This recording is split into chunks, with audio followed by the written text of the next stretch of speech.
Só na hora que a gente... Olá, eu sou a Aline.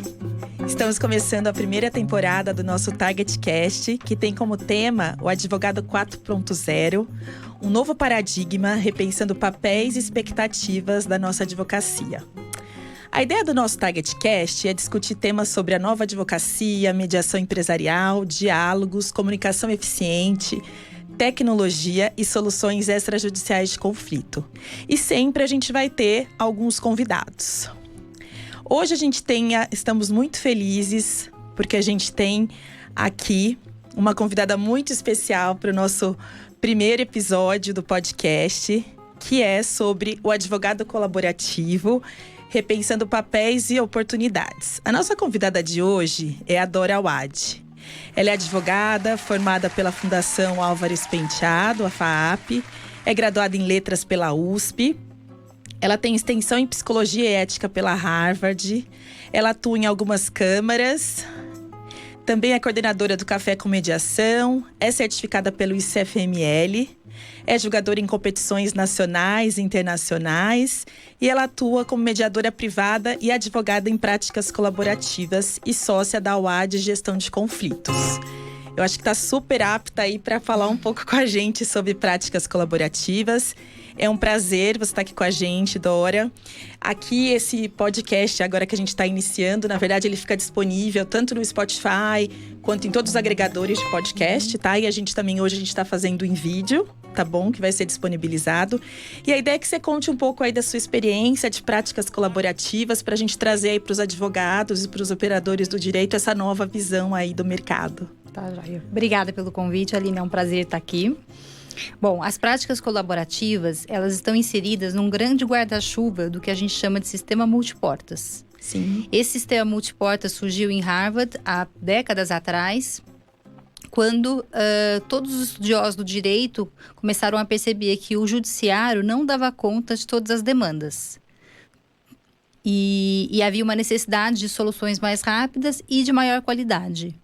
Então, a partir daí, surgiram várias maneiras de se resolver um conflito, como a negociação assistida, a mediação de conflitos, o design de resolução de disputas, a conciliação e as práticas colaborativas. Hoje, as práticas colaborativas estão muito fortes no Brasil, nos Estados Unidos e no Canadá. Tá. Também na Europa. E a principal diferença das práticas colaborativas para uma atuação tradicional do advogado é a visão multidisciplinar, porque a gente trabalha em equipe. É uma equipe com diferentes saberes, profissionais com diferentes formações. Sim. E isso, eu acredito que já é uma tendência do mercado jurídico hoje, né? O advogado, no passado, ele estudava apenas direito. E hoje ele tem uma visão mais sistêmica, ele tem um conhecimento de outras áreas também para poder atender bem seus clientes. Perfeito. E é a característica do nosso trabalho. Sim. E essa multidisciplinariedade são vários profissionais que atuam em conjunto. Então, uma pessoa chegando para te contratar como uma advogada colaborativa. Como isso funciona, para a gente deixar um pouco mais claro para os advogados que estejam assistindo e tenham interesse? Então, essa equipe ela é formada por advogados, especialistas em finanças, interessante. E um coach, quer dizer, vários coaches, na verdade, dependendo do tamanho da equipe. O coach é um profissional que, nos Estados Unidos, eles chamam de profissional da saúde mental. Certo. E no Brasil, agora a gente está mudando até essa terminologia para não chamar mais de coach, para não confundir com um coach profissional, que é uma outra atuação. Mas, em geral, é um psicólogo, um psicanalista ou um assistente social. Tá, então, é a pessoa que vai cuidar da parte psicológica, do apoio subjetivo para aquelas pessoas que estão em conflito. Então, quando o cliente chega, eu apresento a minha equipe, que é grande, porque às vezes tem uma pessoa que tem uma incompatibilidade ou que não pode atuar naquele caso. Então, tem vários coaches, vários financeiros e vários advogados. Que interessante. E aí, cada cliente vai ter o seu coach, o seu advogado, e o financeiro é por exemplo, no caso, se for um caso de pessoa física, família, vai ser um financeiro para um especialista financeiro para toda a família. Que aí não há necessidade de ter mais de vários. Isso. Tá. É bem diferente, né, da atuação hoje do advogado tradicional, né? Sim, principalmente porque se chegou à conclusão de que os conflitos não dizem respeito só à área jurídica, especialmente no caso de pessoa física e especialmente no caso de família. Né? Que é preciso cuidar das outras áreas, né? Porque há décadas atrás, por exemplo, no caso de divórcio, só para citar como exemplo, após o divórcio as pessoas iam fazer terapia para se curar daquele processo. Sim. A nossa leitura hoje é que aquele processo não era saudável, né? Porque você precisava de um tratamento depois, né? Sim. Então, hoje a abordagem é que as pessoas já sejam cuidadas em todos os aspectos, jurídico, financeiro, emocional, para passar por essa fase de transição. E isso vale tanto para a pessoa física quanto para a pessoa jurídica, porque mesmo nos conflitos, por exemplo, dentro de empresas, há sempre questões e aspectos pessoais para serem cuidados. Sim. E você acha que fazendo uma analogia com uma mediação, seria o teste da realidade gigantesco, desenhando junto com as partes o que vai acontecer depois de um divórcio? Essa multidisciplinariedade? Sim, um planejamento para essas novas famílias que vão se configurar, né? No caso do divórcio, 2 famílias novas que vão surgir, sem desconsiderar aquele passado que já aconteceu. Sim. Né? E uma atenção especial para famílias com filhos. Né? Porque a gente diz, o casal conjugal, ele acaba com o divórcio. Mas o casal parental, não. A gente sempre vai ser pai e mãe. Sim. Né? Então, por isso, o cuidado nesse processo, nesse procedimento, para que os filhos sejam preservados e as relações familiares sejam preservadas dentro do possível. Tá. E da sua experiência, esse advogado colaborativo, você tem alguns casos conhecidos que você pode trazer pra gente, casos já estudados? Então, eu já atuei em vários casos, só tem um ponto delicado com os casos de família, eles são sigilosos. Sim.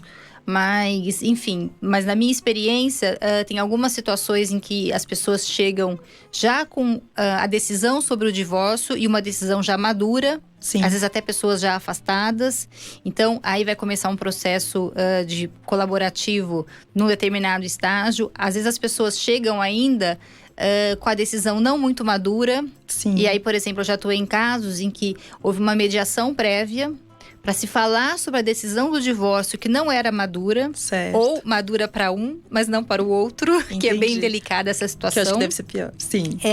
Então passa pela mediação e o mediador ajuda nessa conversa. E aí, se a decisão realmente for pelo divórcio, encaminha para a equipe multidisciplinar. Entendi. Mas tem sempre essa flexibilidade. A gente fala que é um atendimento sobre medida. Tá. Para cada caso, para cada família, como vai se configurar a equipe e o atendimento. Às vezes, uma mediação prévia. Sim. Enfim, para aquele caso, qual é o melhor caminho? Entendi. E as pessoas falam também que, às vezes, que a gente vê nas notícias que existe também uma cláusula de não litigância. Como que é isso, Dora, pra gente entender um pouco? O advogado que criou, um americano que criou as práticas colaborativas, é até muito interessante, porque ele já estava desistindo de trabalhar com família. Tá. Porque ele tinha a sensação, ele chama Stuart Webb, que mesmo quando ele ganhava a causa no tribunal, o cliente dele saía insatisfeito e com a sensação de ter perdido. Certo. E ele passou décadas assim, com esse sentimento, e ele já estava prestes a desistir da advocacia familiar. E aí ele se juntou com uma psicóloga para pensar se era possível advogar para as famílias sem ir ao tribunal, sem ir ao Poder Judiciário, né? Lá eles dizem ir à corte, no sistema americano, sem ir ao Poder Judiciário aqui pra gente. Então, quando eles criaram essa equipe multidisciplinar e tiveram a ideia, eles queriam realmente impedir que as pessoas fossem ao judiciário. Porque ele achava que se não houvesse esse impedimento, na primeira dificuldade, porque não é fácil estar nesse procedimento, né? Na primeira dificuldade, elas iriam desistir.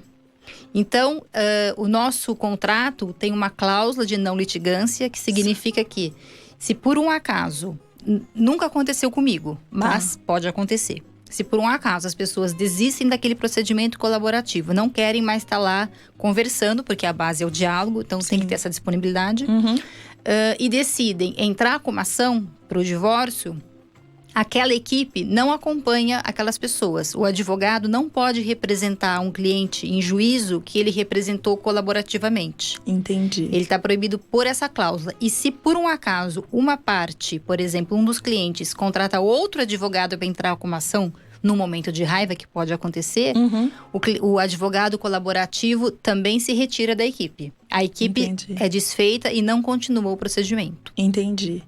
E isso tem sido aceito? Porque normalmente, eu não sei o quão maduro as pessoas vão procurar esse trabalho colaborativo, mas precisa do casal querer ir para um advogado colaborativo? É um advogado colaborativo para cada ou é uma equipe para o casal?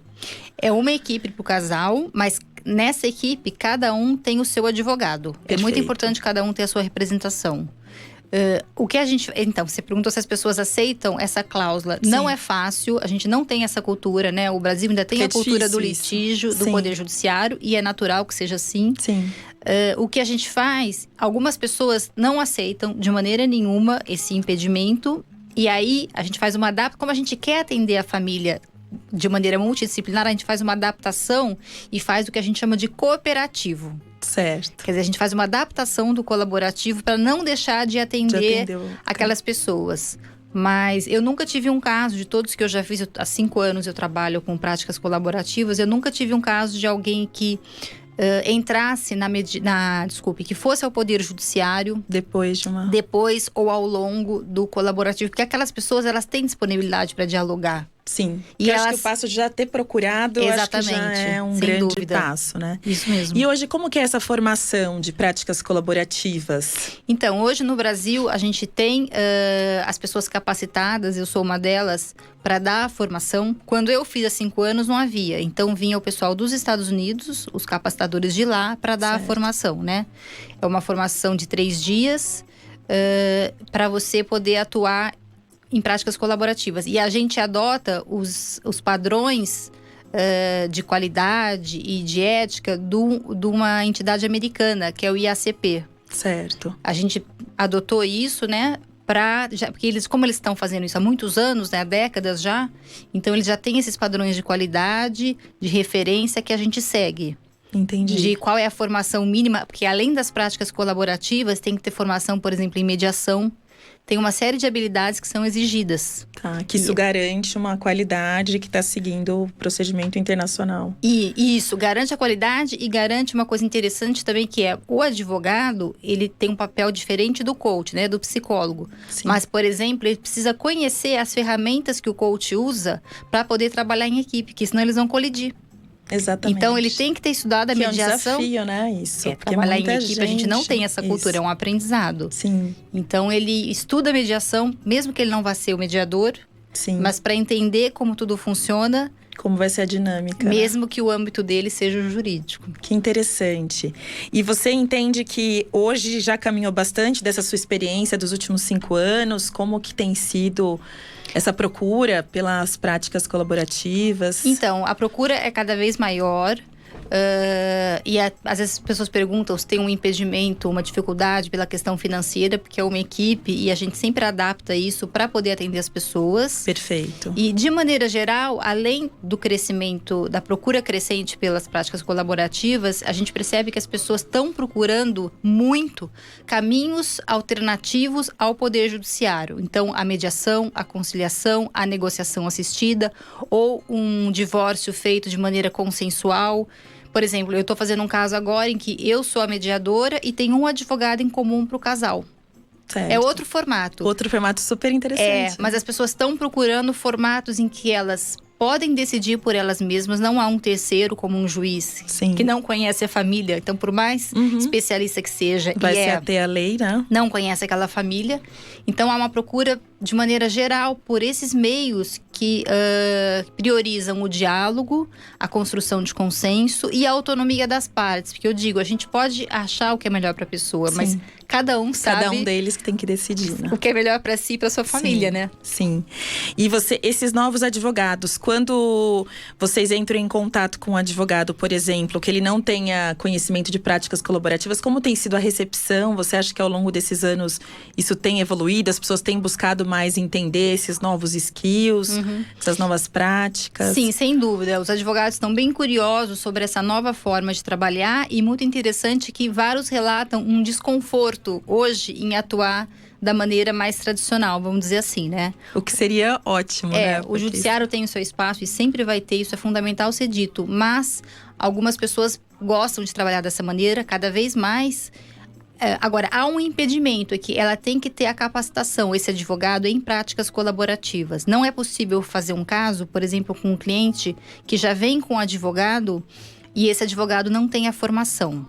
Mas a gente sempre procura adaptar. Então, a gente não faz as práticas colaborativas da maneira que está prevista, mas a gente adapta, faz um consensual ou faz uma mediação em que as partes vêm com o advogado, porque tem que vir. Certo. Né? A gente sempre procura atender… Ou faz em parceria um advogado e um advogado colaborativo. A gente sempre procura atender o desejo daquelas pessoas de estar em diálogo. Certo. Mas a formação, ela é exigida. Não dá para eu atuar com outro advogado que não tenha a formação. Entendi. Isso é uma coisa que era desconhecido e que é bem importante a gente trazer. E Dora, onde eu consigo saber quais são os profissionais, por exemplo, do Brasil, capacitados em prática colaborativa? Existe um lugar? Porque as pessoas sempre recorrentes, não sei se você já ouviu isso, as pessoas perguntam, é que tem o ICFML, mas fora isso, a gente não tem um lugar que tem lá os mediadores, né? É verdade. Ou os advogados na OAB. Existe os advogados formados em práticas? Existe o IBPC, que é o Instituto Brasileiro de Práticas Colaborativas. Certo. E no site do IBPC tem uma lista dos advogados pela área e pelo estado do Brasil. Que legal. Hoje nós temos mais de 500 advogados já capacitados no Brasil. Que interessante.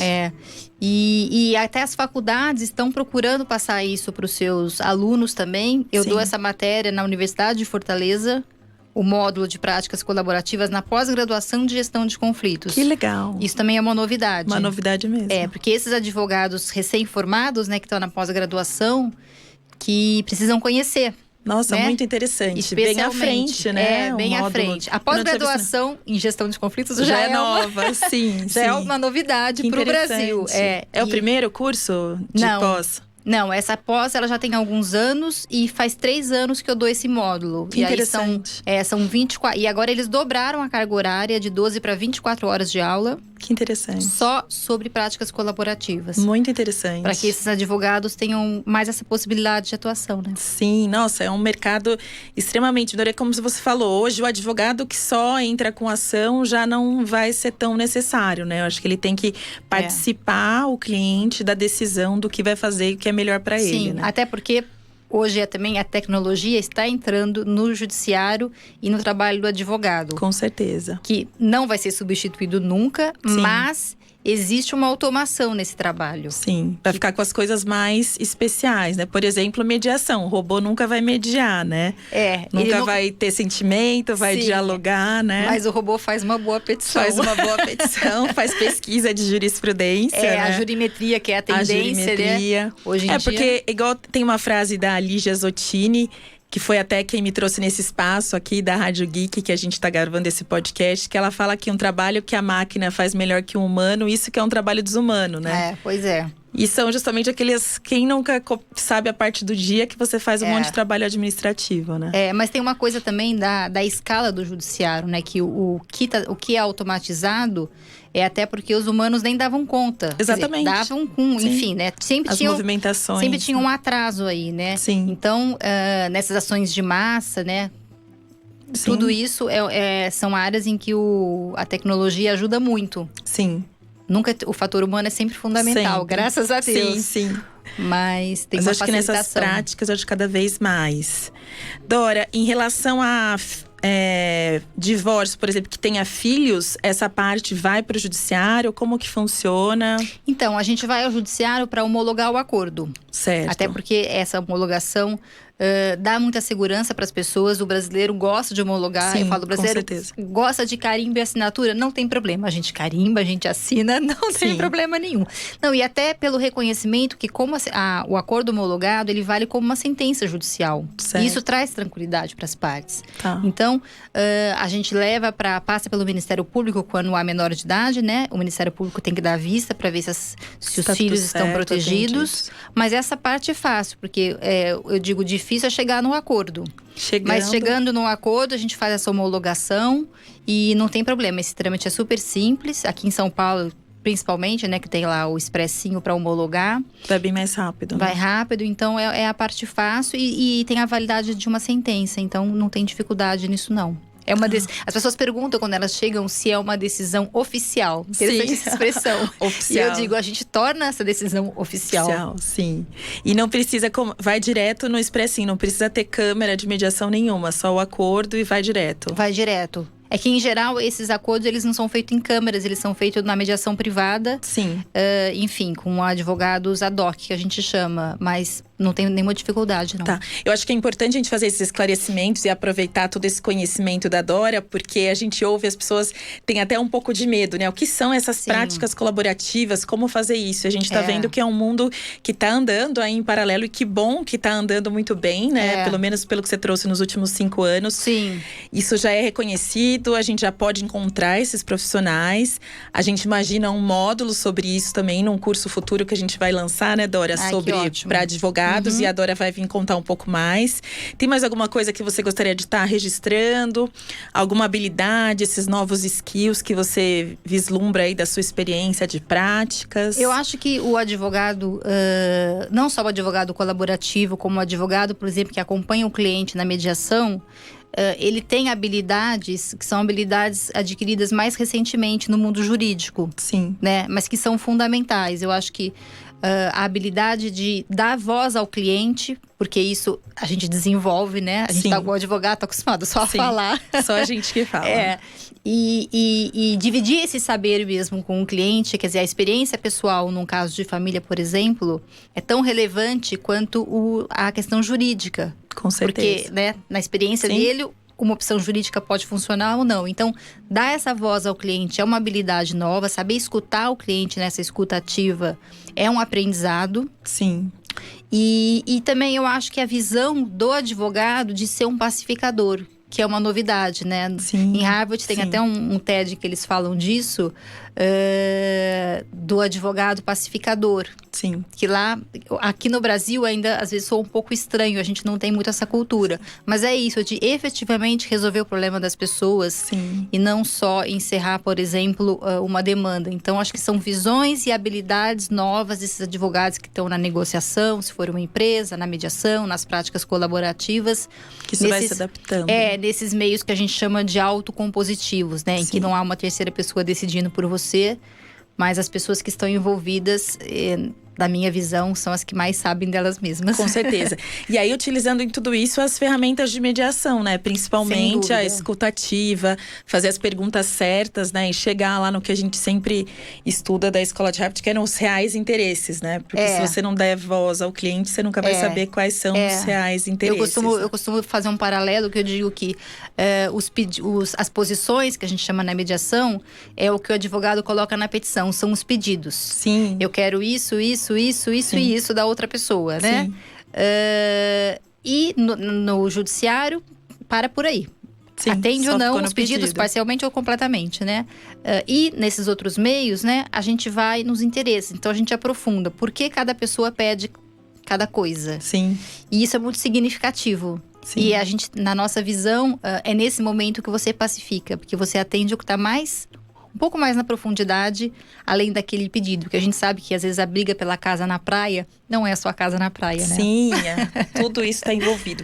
E muitos juízes já têm tentado aplicar isso, mas fica difícil, fica distante. Então tem que deixar mesmo para o mediador, para os advogados colaborativos, eu acho que trazer um pouco mais essa visão, né? Porque eu acho que a gente estuda para isso. Muitas vezes os juízes tentam fazer os acordos, mas ele vai ter que decidir com base, como você colocou, no pedido que está escrito. Ele não vai poder chegar puramente no interesse. Apesar de que a gente vê algumas histórias, mas é mais difícil, né? Eu acho que hoje o juiz tem um papel fundamental, que é de permitir que haja aquela audiência, de mediação, que nem é uma audiência, na verdade, né? Mas um primeiro atendimento de mediação que já está previsto no Código de Processo Civil e na Lei de Mediação. Sim. Então, eu acho que o papel fundamental dos juízes é recente, hoje… mas já tem que usar isso. Exatamente. Né? É encaminhar para que isso, para que essa experiência aconteça, porque para muitas pessoas é a primeira vez que elas vão conhecer esse método. Sim. E claro, a mediação, assim como as práticas, né, ela é voluntária. A pessoa fica naquele procedimento se ela quiser, mas pelo menos que ela conheça e tenha essa oportunidade. Sim, que eu acho que esse é o principal. Exatamente. Então, acho que isso hoje é o principal desafio para os juízes ajudarem, né, nesse trabalho de acho que desenvolvimento de autonomia até das pessoas, né, Sim. da população. Sim. De poderem decidir. Porque Seus isso é uma próprios novidade. assuntos, né? Porque isso é uma novidade Sim. também no Brasil, né? Com As certeza. pessoas falando, não, mas eu vou decidir o que é melhor pra mim. Sim, você vai decidir. Você que vai construir isso. É um novo Muito paradigma. interessante. Eu acho que a gente ficaria aqui por horas falando sobre isso. Mas a gente tem que muita encerrar, coisa tem mesmo. bastante coisa. Mas eu acho que a gente colocou aí algumas reflexões importantes, né? Sobre esse novo cenário aí, que não é tão novo assim, né? A gente fala novo no Brasil desde 2015. Tem a lei de mediação, tem essa audiência que você colocou, mas isso é muito anterior, né? Uhum. Então a gente sabe que lá fora isso é sempre utilizado, as pessoas… muito mais difícil ir até o judiciário, se a gente está cansado de ouvir por aí. Mas hoje acho que as pessoas estão se colocando num papel central. Acho que os advogados têm um papel fundamental. E a gente tem lá no artigo da OAB, do Estatuto da OAB, acho que, se não me engano, é o artigo 2º, né? Que fala que o advogado, ele tem que propor meios extrajudiciais de solução de conflito. E eu acho que vai muito ao encontro do que a gente está discutindo aqui. Eu agradeço muito a sua presença. Eu que agradeço pelo convite. E a gente também vai ficar… nosso podcast é para vocês, advogados, operadores do direito, mediadores, que estão vivenciando essa busca por uma nova advocacia, né? Eu acho que é um novo momento. As pessoas estão falando de advocacia 4.0 ou nova advocacia. Eu acho que o nome pouco importa. Eu acho que é esse advogado pacificador e com uma outra visão, né? Então siga a gente aí. A Dora também tem aí a página dela, que é a de conflitos. A gente, se quiser deixar sugestão de conteúdo, perguntas, a gente responde, tá? Eu encaminho para Dora também. Um super abraço, até breve. Obrigada de novo, Dora. Obrigada muito pelo convite. obrigada. Até.